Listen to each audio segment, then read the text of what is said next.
If you've ever been underestimated, if you've ever had people trash talk your relationship, or try to convince you that your happiness wasn't real, then hit that like button and subscribe.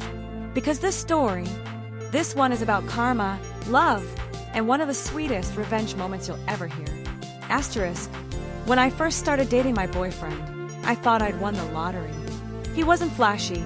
He wasn't the kind of guy who tries to impress every girl in the room. But he was kind, thoughtful, patient. We've been together for around 8 months, and honestly, every single day felt magical.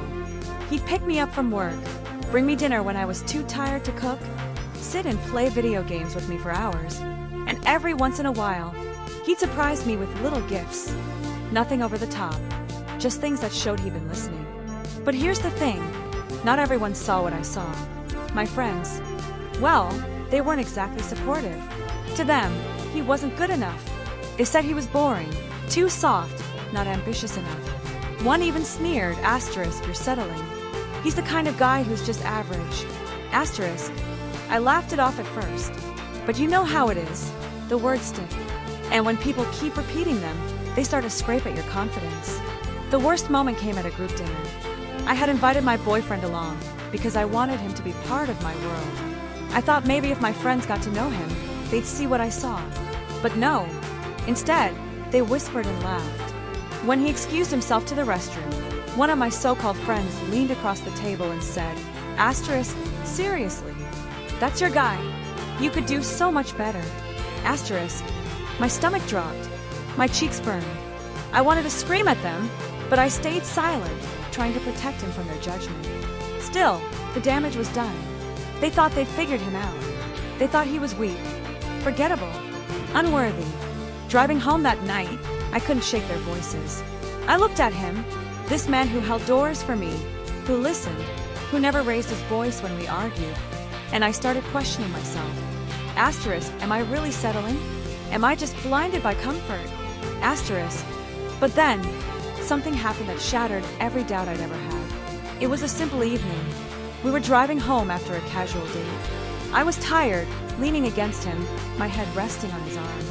The sun was setting, but it was low in the sky and kept stabbing through the window, slipping past my eyelids every time I tried to close them. I didn't complain. I didn't say a word, but he noticed. Without hesitation, he lifted his right hand off the wheel and gently cupped it over my eyes, shielding me from the light, while still steering safely with the other hand. And then in between turns, in those little quiet moments, he leaned down and kissed my forehead. Once, twice, like it was the most natural thing in the world. I melted. Right there in the passenger seat, I just melted. And in that moment, something inside me snapped, not in anger, but in clarity. This was the revenge, not the screaming kind, not the dramatic, throw a drink in your face kind, but the softest revenge imaginable, living proof that my so-called friends had it all wrong. They could mock, they could laugh, they could call him average, but I was the one who got to experience this kind of love, and they would never understand it. A week later, we were at another group gathering. Same friends, same judgmental eyes.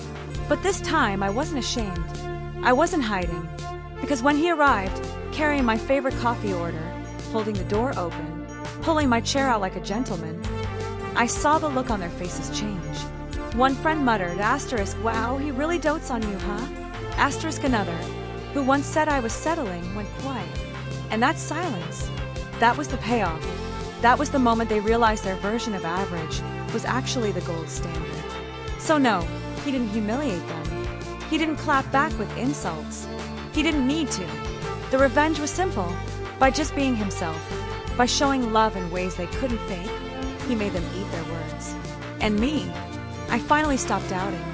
I stopped caring about what anyone else thought.